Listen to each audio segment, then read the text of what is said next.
Welcome to the Steelman Podcast, a 15-minute podcast where we do a short dive into a news story and try to have an honest conversation about it. We're the Steelmen. My name is Will, and with me is Jay. Say hi, Jay. Hi, Jay. Hi, Will. Hey, Jay, did you know that literally Hitler is 1.5 million votes more popular than Black Jesus? Where are you getting that from a poll? Because if so, I'm not sure I believe it. Well, I got it from actually the popular vote currently. I did hear, and you probably did too, that Biden beat Obama's record for popular vote, but nobody followed up to say that Trump also beat Obama's record for the popular vote. Oh, no kidding. Yeah. Today we're going to do a post-mortem on the election. I think both you and I were vocal about how skeptical we were about the polls. Is that right? Oh, yeah. I mean, we were. We both kind of tentatively thought, well, this is all we have to go by, so looks like Biden should win. But no, we knew better. Yeah, I know that the media and Twitter had been pushing a narrative that there was a blue wave coming, that Biden was like 8 to 14 points ahead. Outside of Trump actually winning, though, I think they couldn't have been more wrong when I think about it. They were off in Florida, Texas, Iowa, and Ohio. I think if you were looking in the news, you'd also find out that the Republicans were projected to lose over 10 seats in the House, but they ended up picking up 5. So the polls got that wrong. And then finally, I think they thought that they had a great chance of picking up the Senate, and the Republicans still control that. So, Jay, what do you think? Are the pollsters partisan hacks and full of shit, or are they just really incompetent and full of shit? Yeah. Oh, dude, definitely both. I mean, to give the media some break, it's mostly been the liberal media that's been loving the polls, right? The general standard polls that we've always used and that we've come to trust, at least to some degree. They're just going off the polls. So really, the indictment here is on the people, the pollsters themselves. Let me ask you a question real quick before I go further.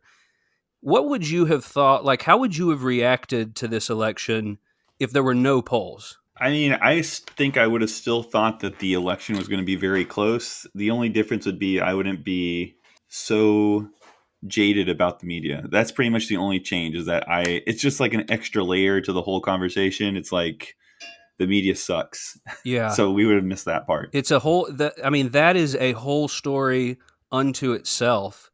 But the polls, I mean, this is a reckoning.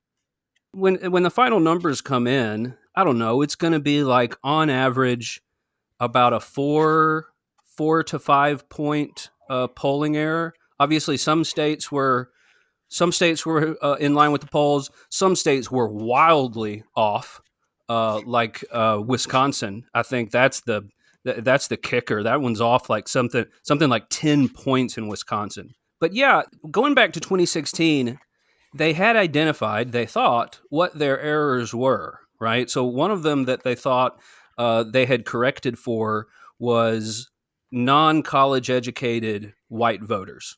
Those people are less likely to answer surveys.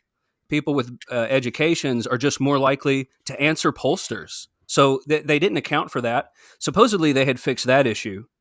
And then the shy Trump voter theory that you'd think would have disappeared once Trump became president and he became normal.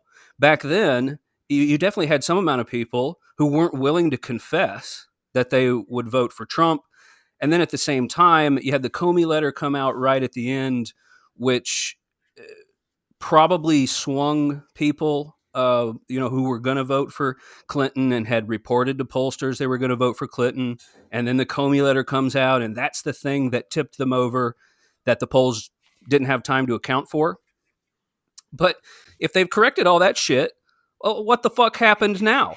and like moving forward with any poll, what the fuck error are we not going to see coming next time? Especially considering the world is changing at a faster and faster pace. I mean, it seems like the demographics are changing faster and faster. Technology is changing faster and faster, which increases the likelihood that something is going to be overlooked in a poll. But then again, polls should be getting better in response to that. Anyway, yeah, it's just I love having something I can trust, and so I'm disappointed that my trust in polls is even lower than it was before, which I didn't think was possible. I think a lot of people think when they think of polls, they think that somebody's calling somebody, they ask them a simple question, and they record that question and they compile it all, and then you got yourself a poll. But for what I've come to understand is that they do that, but then they also adjust the numbers based on other things that aren't necessarily actual people's answers. Oh yeah, there's all sorts of adjustments. Well, see, that's the only thing you can do to try to make polls more accurate is to figure out what you're not accounting for in the process of either calling people up or doing internet polls, right? You try to figure out, well, when I do an internet poll and I'm going to get this result, what can we show in the past that has made that type of poll lean one way or another, right? So yeah, like, and with 538, we talked about this a little bit, right? 538, I can't wait to hear the excuses that come out of that group. But yeah, I do have kind of a theory, maybe. So one of the adjustments that's made is in voter turnout. So when you do polls, you get a result, but you know if more people overall vote, it's going to tend to be a little more blue. And that's one of the adjustments you make. Higher turnout, good for Democrats, right? But there seems to be an effect with it could just be Trump himself, but it's also probably because of polarization, the intense focus on the national elections that has increased our engagement to such a degree. And with Trump being the polarizing figure that he is, his supporters it may have turned out that Republicans were just so energized by Trump himself that adjustment to say that increased turnout gets a bump for Democrats, that might be wrong. Trump may have given so many more people, Republicans who just hate Democrats more and more, but also people who are disengaged with politics. Trump was their candidate for sure. If you think about, the demographics of people who are into politics and people who just kind of barely pay attention, you don't count on those people to vote as much because they're not as into it. But he got them into it. Like he got a lot of people into politics that didn't give a shit before. Because partly because it's so entertaining, and partly because Trump just seems so much more like a normal, a normal asshole, but somebody who doesn't look down on me or condescend to me like most other politicians. So I don't know. I think there's something about that, but I Well, don't know. I think 538, their whole shtick is to be able to blame somebody else for their failures because they basically just compile other people's work and then I guess pontificate about it. But I do want to give credit to 538 in one regard. I noticed there was an article by a Jeffrey Skelly and an Anna, and I'm going to butcher this name, but Whitaker. I'm They sure you're pronouncing it wrong. Yeah. But they published an article and it talked about Trump gaining ground with Black and Hispanic Americans. And at the time, I bet a lot of people thought it was a ridiculous article. But looking at the numbers so far, minorities made up a fourth of Trump's votes, over a fourth. I think it was like 26%. They guess that about 32 to 25% of Hispanics voted for Trump. 26% of black men without a degree voted for Trump. 22% of black men with a degree voted for Trump. Yeah, I think that's one of the big things that people weren't expecting, particularly with Hispanics. And you had the whole storyline with Miami-Dade County in Florida having a high Cuban, which, by the way, Hispanics aren't monolithic. There's all sorts of different types of Hispanics that think differently. But yeah, that was another story with Texas where they seem to have gotten it wrong. Hispanics in South Texas swung way more for Trump than they thought, and so did some in Florida. But go ahead.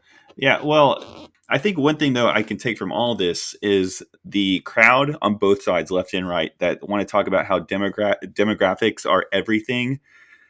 I don't. I think this proved to be completely false, and I think it would behoove both sides of the political spectrum to recognize this.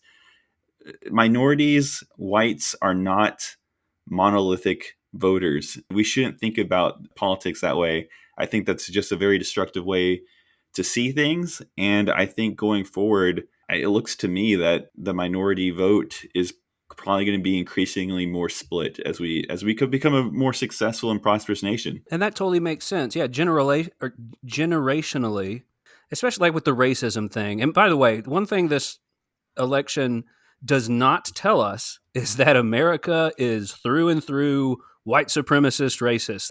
Continuing on with that storyline is tough for me to steal, man. When I try to think of some sort of logic or proof, the heart of the Trump support is because of racism. I just don't. It's tough for me to see. I mean, you kind of have to infer quite a bit and do a lot of mind reading to assume that this whole thing centers around some sort of racism. I can guess, obviously, to some degree, yeah. There's some racists out there who, whether it's secretly or not, love Trump. And hey, if you are a white supremacist, the choice is clear. Like, you're probably going to go with the Trump side, I guess. But it's tough for me to place Well, some sort of obvious importance on racism being the main factor. did you see that? Do you know who Richard Spencer is? Oh yeah, famous white supremacist, right? Yeah, he voted for Biden. He even took a picture of it. That's funny to Are me. you kidding? No, no. I guess That's Trump. I awesome. don't know what the story is behind that, but I guess he wasn't happy with Trump at this point. No, no, no kidding. Well, hey, to the extent that Trump had any strategy, I mean, I'm not convinced that he's ever had really any singular strategy. I think his administration just works as hard as they can to get him to follow some sort of logical train of campaigning, you know. But it's interesting that I mean, Biden did end up Hmm. winning on an incumbent president in a great economy. I mean, the coronavirus doing what it will. I don't think many of his supporters necessarily blame the economy going down on Trump. Yeah, 55% of Americans thought that the economy was pretty good right now. 55%. Yeah, Yeah, last I yeah, saw. yeah. Right. So an incumbent president with a good economy has a simple majority of people believing that it's a good economy at least. Something is wrong with that, and to me, it's obvious. Such a he's just such an ass, right? Like he's buffoonish. The cartoonish caricature of him both helped energize his base and a lot of his supporters, but it was a double-edged sword because it also animated so much of the hate and desperation on the other side to get him out of there. And ultimately, I don't know, of all the things you could point at to say, why did Trump lose? I don't think it's any of the media's fault. I just think his strategy, to whatever degree, was always going to be a double edged sword, and it just didn't end up working out. Yeah, I think this was definitely a referendum on Trump's personality. I don't think policy mattered at all. I think I think the Democrats they said themselves blue no matter who. It doesn't matter what ends up Biden ends up doing. I think we'll be back to kind of like a neoconservative kind of administration with him, and I don't think most Democrats care. They just hated literally Hitler. And likewise, I don't think a lot of Republicans care. They love Trump. They'll die for Trump. Trump could bring in Bernie Sanders style socialism, and they would think it's the greatest American thing ever. So I do think Yeah. it was a referendum on Trump, and it seems that the people who just hated him for whatever reason, whether that was logical or not, they won out. So Yeah. And you have to wonder, like, couldn't have Trump kicked Biden's ass if he like took his foot off the pedal a little bit? Like, I wonder if in that first debate, he wasn't interrupting all the time, or if he just stayed off of Twitter in these all caps crazed early morning rants. If it was a different sort of Republican who had Trump's flavor, but had a little more constraint, you could easily have seen this being a Trump landslide. And the thing that probably hurt Biden that I'm guessing the most is besides the partisanship. And hey, like you said, let's face it, policy hardly matters anymore, man. It's tribalization to the max degree. But in some way, the left's association with all these riots, I mean, that was a killer. I think that was probably a killer on the congressional seats that Democrats lost. Is this the general idea that rioting and the overthrow of government is now associated with Democrats? yeah, I think Kenosha went 66% with for Trump. So Yeah, I think yeah, that really for backs up sure. what you're saying there. But Yeah, I think that was pretty good. Do you have any last thoughts? Oh, yeah, yeah. I've got a ton more stuff to get to. Well, we're out of time.